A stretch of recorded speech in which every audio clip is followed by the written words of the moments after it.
J'appelle maintenant Céline Forest, puisqu'on est toujours respectueux du timing, mais on va te laisser le temps d'arriver, Céline, donc t'inquiète pas. Donc Céline, amie aussi d'Esprit de Service France, qui intervient à la direction interministérielle de la transformation publique. Oui, c'est bon, t'inquiète. Et oui, reste avec nous, hein, surtout. Et qui va nous parler du programme Service Public Plus. Et France aussi. Bienvenue, France. Tiens, ah, super. Bon, hop. On peut prendre le même micro? Oui. Il y en a un autre, vous allez faire votre micro. D'accord. Bonjour à tous. Donc Céline Forest, effectivement, j'ai rejoint ce qu'on appelle la DITP, la Direction interministérielle de la transformation publique, en septembre dernier, donc qui dépend du ministère de la transformation publique et de la fonction publique. Et auparavant, j'ai passé une vingtaine d'années dans le privé. Comment? Ah oui. Merci. Non, c'est bon, t'inquiète. C'est bon. Et donc, France, je te laisserai présenter après, qui est également dans l'équipe. Donc, je suis au quotidien de la DITP et a été créée une mission qui s'appelle la mission expérience usagée, qui notamment englobe ce qu'on appelle le programme Service Public Plus, dont on va vous parler aujourd'hui. France, peut-être que tu peux te présenter avant qu'on commence là. Je ne sais pas si... Ah oui, vous m'entendez bien. Donc, bonjour, France de Langenhagen. Je suis enchantée d'être là avec vous et avec Céline. Moi, je travaille à la DITP depuis maintenant 2 ans, donc sur le déploiement du programme Service Public Plus. Et auparavant, j'ai travaillé 10 ans à l'Éducation nationale. Et encore avant, j'étais dans le privé en tant que consultante. Voilà, donc un double parcours public-privé.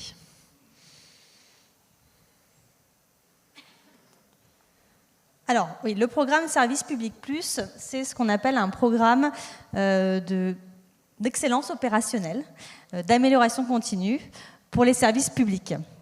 C'est un programme, en fait, qui est né de l'intégration de différents programmes qui existaient à l'État, notamment, pour ceux qui connaissent, il y avait les engagements Marianne, il y avait également le programme Transparence, le programme du droit, le droit à l'erreur. Et il y a plusieurs programmes comme ça qui ont été mis, qui ont été rassemblés en un seul et même programme, qui s'appelle donc le programme Service Public Plus.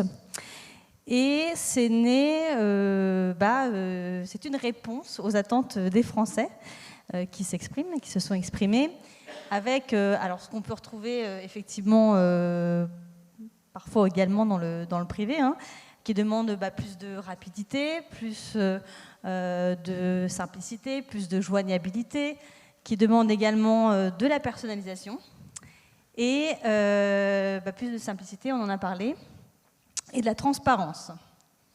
Donc le programme se base en fait a été construit à partir de ces attentes-là, et il a été co-construit, c'est important de le dire, avec l'ensemble des réseaux des services publics de l'État. Et quand on parle des réseaux de services publics, c'est assez large, puisque vous avez des opérateurs comme la CPAM, vous avez la DGFiP, mais vous avez également la gendarmerie, vous avez les différents ministères. Donc c'est à peu près une 50aine de services publics de l'État. Concernant les collectivités, c'est à part, hein, comme vous le savez. Néanmoins, ils ont, sur la base du volontariat, ils peuvent intégrer ce programme-là. Alors, comment on y répond? Il y a plusieurs facettes dans ce programme. Il se base sur la confiance et la transparence, qui sont vraiment 2 piliers forts du quinquennat du président de la République. Et d'ailleurs, ce programme est aujourd'hui une des réformes prioritaires de l'État, qui s'appelle « Améliorer le service rendu aux citoyens ». Donc c'est devenu une des réformes prioritaires de l'État, qui est suivie au Conseil des ministres, qui est suivie régulièrement et dont on fait effectivement la remontée régulièrement. Donc c'est un programme qui est directement suivi au niveau présidentiel et porté par la ministre Amélie de Montchalin. On a également des comités qui sont présidés par la ministre et qui sont dédiés aux usagers. Et quand on parle d'usagers dans les services publics, on parle des usagers entreprises et particuliers. Donc on a bien les 2 cibles qui sont adressées, puisque les services publics ne s'adressent pas forcément qu'aux particuliers. On va le voir dans le programme, et on a développé un certain nombre d'outils aussi qui permettent aux usagers de pouvoir s'exprimer, de pouvoir participer aussi, à simplifier par exemple des documents administratifs, qui permettent aussi de s'exprimer sur une expérience vécue avec un service public, qu'elle soit positive ou qu'elle le soit moins. Et il y a une idée dans ce programme qui est vraiment d'aller au plus près du contact avec l'usager, c'est-à-dire que c'est un programme qui se déploie au niveau local. Un exemple très concret, votre CPAM qui est à côté de chez vous, votre gendarmerie. Enfin, en gros, c'est vraiment le point de l'usager qui est au plus près, au local. Alors, je vais peut-être me répéter, mais effectivement, donc c'est un programme d'amélioration continue. Je pense que la plupart d'entre vous venez du privé ici, donc c'est des choses qui vous parlent, mais qui se basent donc aussi sur la confiance et la transparence, avec la responsabilisation au point de vue local des agents qui sont en contact avec les usagers, et tout un travail de feedback et de travail de co-construction avec des usagers, des élus et des agents. Les 4 piliers de ce programme sont, donc il y a la promesse. La promesse, c'est nos 9 engagements communs à tous les services publics, mais bien évidemment qui peuvent être personnalisés en fonction du service public, et France va en dire quelques mots juste après. Et quand vous avez une promesse, en marketing, on dit qu'il y a la preuve. Donc la preuve, c'est les résultats. Donc la transparence et l'affichage de nos résultats que vous allez pouvoir retrouver effectivement sur une plateforme dont on va vous parler. Le 3e pilier, c'est l'écoute des usagers. Et comme vous avez l'habitude de faire des enquêtes en entreprise, nous aussi, on interroge nos usagers à travers différents baromètres. Et c'est avec cette matière-là ça va nous permettre de donner du sens et de pouvoir aller travailler avec les usagers, les agents et les élus au contact au point de contact local, comme je l'ai dit, pour pouvoir travailler dans une logique de feedback et d'amélioration continue. Je te laisse la main sur les engagements, les 9 engagements. Alors, comme l'a dit Céline, ces engagements, ils ont été travaillés avec l'ensemble des administrations publiques. On a animé des ateliers, alors ça remonte à l'automne 2019, avec une bonne trentaine de réseaux. Et ils ont été aussi testés auprès d'usagers dans le cadre de focus group. Alors on a voulu vraiment se centrer sur les attentes principales des Français. Donc ça rejoint ce que vous présentait Céline au tout début, issu des baromètres qu'on réalise, mais il y a une vraie attente en termes de joignabilité. Donc on a un engagement, vous voyez, il y a 9 engagements au total, et l'engagement 2, il dit « Nous sommes joignables par téléphone ou sur place et nous facilitons vos démarches en ligne ». Derrière ça, il y a l'idée de pouvoir proposer, comme les entreprises, plusieurs canaux de contact, mais de répondre aux besoins de tout type d'usagers, à la fois des services en ligne performants, et l'État a beaucoup investi ces derniers temps sur la dématérialisation des démarches, quand on voit l'exemple des impôts par exemple, mais aussi de garder de l'humain. Ça c'est ressorti très fortement des sondages récemment, pouvoir avoir quelqu'un au bout du fil, pouvoir parler à une personne, c'est extrêmement important. L'engagement 3, il porte sur l'accompagnement personnalisé, donc ça fait tout à fait écho à la présentation précédente.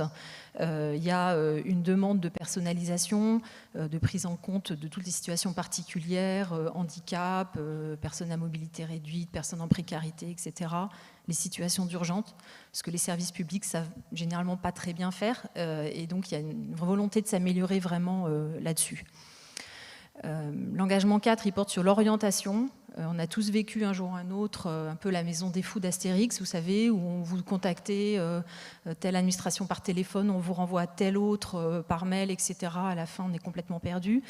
L'idée, c'est vraiment ça, c'est que les agents soient davantage outillés, formés pour mieux orienter les usagers, que ce soit plus facile. En fait, l'idée, c'est faciliter la vie des Français, perdre moins de temps, et trouver plus rapidement la personne compétente pour répondre à la demande. Et puis l'engagement 5 qui porte sur les délais. Alors on a vu l'attente de rapidité, elle est très forte, même si elle est peut-être moins forte qu'avant, comme le disait l'intervenant précédent, mais quand même, surtout vis-à-vis des services publics, souvent on trouve ça beaucoup trop long. Et donc l'idée c'est de pouvoir annoncer un délai déjà, parce que toutes les administrations ne savent pas faire, ensuite le tenir, et puis au fur et à mesure de l'avancement du dossier, éviter l'effet tunnel où l'usager ne sait plus du tout où il en est et donner de l'information. Et ça c'est un assez gros challenge pour les services publics, mais voilà, on y travaille. Alors, hop, oui, c'est bon. D'autres engagements visent davantage à intégrer on va dire les priorités de l'action publique qui se sont développées ces dernières années.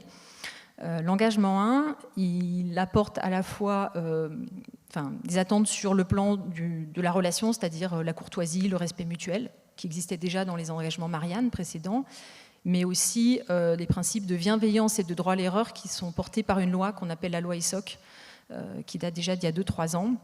Et ce droit à l'erreur, il est en train de se déployer petit à petit. Ça concerne notamment les démarches à caractère financier, mais pas seulement. C'est aussi plus globalement une philosophie aussi. Le principe de transparence dont parlait Céline, c'est l'engagement 6. Vous avez accès à nos résultats de qualité de service. Donc tous les services publics doivent pouvoir mesurer et afficher leurs résultats à la maille locale. J'y reviendrai après. L'engagement 7, il porte sur l'écoute de l'usager. Donc le fait de lui permettre de s'exprimer, de prendre en compte ce qu'il nous dit et d'améliorer en conséquence les démarches pour là aussi simplifier les choses. Et puis l'engagement 9, alors qui est sur un plan peut-être un petit peu différent, quoique, ça rejoint la RSE.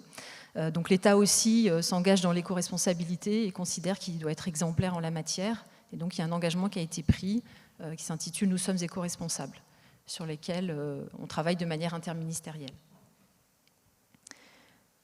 Alors pour faire un zoom sur la notion de transparence, donc sachez qu'aujourd'hui il existe un site qui s'appelle Résultats Services Publics, qui est public, hein, n'importe qui peut y aller pour consulter les résultats des services publics près de chez soi en fait. Donc il y a aujourd'hui 50 réseaux qui sont embarqués là-dedans, plus de 200 indicateurs référencés, donc des indicateurs de satisfaction et de performance. C'est variable selon les administrations. Ils n'y sont pas tous à la cible, mais ils sont tous en chemin. On a 85% des réseaux qui sont bien avancés. Et voilà, donc c'est consultable. Ils sont mis à jour régulièrement sur un site qui va rejoindre une plateforme dont je vais vous parler juste après. Oui. Voilà, c'est ça. C'est-à-dire que tout est centralisé. Vous connaissez, je pense, le site Service Public, donc, qui est le site où on va pour avoir l'information sur ces démarches administratives. Et donc, quand vous allez sur ce site, vous avez une entrée pour rentrer dans le programme Service Public Plus, sa présentation, je vais y revenir après, et il y a toute une partie qui porte sur les résultats. Alors, un autre engagement très important, c'est l'écoute des usagers. Donc là, il y a un dispositif spécifique qui a été créé, qui s'appelle Vox Usager, qui est inspiré d'Opinion Care, qui est un dispositif qui nous vient d'Angleterre, qui a pour principe de permettre aux usagers de s'exprimer sur les services publics, alors en positif comme en négatif. Il peut y avoir aussi des expériences positives, heureusement, ça existe. Et le principe qui différencie d'un TripAdvisor, par exemple, c'est que l'administration elle est tenue de répondre dans un certain délai et ensuite l'usager peut donc dire s'il a été satisfait ou pas de la réponse. Ce n'est pas un canal de réclamation, on insiste beaucoup près des réseaux, ce n'est pas un canal supplémentaire, c'est un moyen de permettre l'expression des usagers. Lorsqu'il y a du mécontentement, ça peut permettre de désamorcer aussi certaines situations pour les agents qui sont au téléphone ou en site physique. Et c'est complémentaire d'autres canaux de traitement des retours d'usagers. Et on a aujourd'hui environ 3100 histoires qui sont publiées, donc on parle d'histoires ou d'expériences, pas vraiment des avis, hein, c'est vraiment des personnes qui témoignent de ce qu'ils ont vécu en allant dans une CEPAM ou en rencontrant tel agent de la gendarmerie. Donc on a différentes étapes donc, du process. D'abord, l'usager poste son histoire. Alors, c'est anonyme, hein, il peut utiliser un pseudo, mais il ne s'agit pas de dire sur tel dossier, etc., vous êtes en retard, c'est je raconte mon histoire, mon expérience du service public, l'administration répond, et derrière, une action doit être mise en place pour pour améliorer le service et faire évoluer les processus, simplifier les choses. Donc nous, à la DITP, on est pilote de ça. Ce n'est pas nous qui réalisons et qui répondons aux histoires. Nous, on assure une modération, puisque c'est important qu'il y ait une modération pour qu'il n'y ait pas de propos injurieux ou voilà, tout ce qui n'est pas dans le scope de l'outil est mis de côté, et on envoie aux administrations qui sont tenues de répondre. Et le dispositif il est en train de monter en puissance. Il a été expérimenté il y a 2 ans à la CAF du Gard, et d'autres réseaux sont montés dessus volontairement, enfin, de manière volontariste, comme la Gendarmerie nationale, la CNAV, donc les retraites, la NTS, qui est le site qui gère toutes les démarches des préfectures, quand vous faites votre permis de conduire ou votre carte d'identité, etc. Donc voilà, c'est un dispositif qui est en train de monter en force. Je repasse la main à Céline. Oui, peut-être pour compléter sur la partie écoute des usagers, on a aussi VoxDoc. Donc tous les outils dont je vous parle, en fait, c'est accessible dans une seule et même entrée. France le dira après. VoxDoc, c'est ce qui permet si vous voulez participer à la simplification des documents administratifs, notamment les CERFA, par exemple. Eh bien, n'hésitez pas à faire remonter quand vous trouvez un document qui est trop compliqué, et on lance même des appels aux citoyens pour qu'ils puissent nous aider à simplifier les documents administratifs. Voilà. Donc, comme j'ai dit au début, c'est un programme d'amélioration continue. Donc c'est un petit peu la nouveauté au niveau de l'État, puisque donc c'est tout un cercle vertueux où à partir de ces retours des usagers, on va analyser les retours, et on ne va pas le faire seul, puisque l'objectif c'est vraiment qu'au niveau local, ils le fassent avec les agents, les usagers et les élus, et qu'à partir de cette matière-là, ils définissent des plans d'action, ils les mettent en œuvre évidemment, ils les suivent, ils les communiquent, etc. Je crois que c'est là. Et donc, je te laisse la main sur la partie plateforme. Effectivement, tout ce qu'on vous est en train de vous dire de façon très macro, ça se trouve à un seul et même endroit. Je peux appuyer sur le petit coup. Oui, donc la synthèse, donc on a une plateforme qui rassemble l'ensemble de ces outils, avec en fait une entrée pour les usagers et une entrée pour les agents. Donc pour les usagers, on propose plusieurs fonctionnalités qui reprennent un petit peu ce qu'on vient de décrire. Oui, juste pour compléter, on est vraiment dans une logique de symétrie d'attention. Donc vraiment, ce que les agents voient, c'est aussi ce que vont voir les usagers. Oui, tout à fait. Et du coup, pour les usagers, sur le site, il y a la possibilité de consulter les engagements du service public, donc qui sont, je n'ai peut-être pas insisté beaucoup là-dessus, mais vraiment communs à l'ensemble des services publics. C'est quand même, c'est la première fois qu'on fait ça, même si chaque service public le décline dans son métier avec ses spécificités. Mais c'est des engagements communs, donc on peut les consulter. On peut consulter les résultats des services publics, qui normalement sont le miroir, c'est-à-dire on fait une promesse, quelle est la preuve, est-ce qu'on y est, est-ce qu'on n'y est pas, en toute transparence. On peut consulter aussi les histoires, enfin on peut déposer une histoire et consulter les histoires qui ont été racontées par les autres usagers. On peut aussi participer à la simplification de documents, etc. Donc l'entrée elle est très simple, c'est sur la page d'accueil du service public. Et ensuite on est redirigé. Et j'ajouterais là-dessus où il y a aussi donc une vue agent, puisque le but c'était d'outiller tous les réseaux de services publics pour qu'ils soient à même de déployer le programme, de communiquer, de le mettre en visibilité des usagers. Il y a des bannières notamment spécifiques qu'on est en train de déployer sur le site des impôts, des préfectures, etc. Et on met à disposition aussi pas mal de ressources. Et parallèlement, alors c'est pas dans la plateforme, mais on travaille aussi sur des modules de formation en ligne pour former les agents, donc à la bienveillance, au droit à l'erreur, à l'accueil. Alors beaucoup de services publics avaient déjà des outils, mais voilà, on vient un peu en complément, en appui à la DITP. Voilà, sur ces sujets, je crois qu'on a. On a donné pile poil notre temps. Voilà.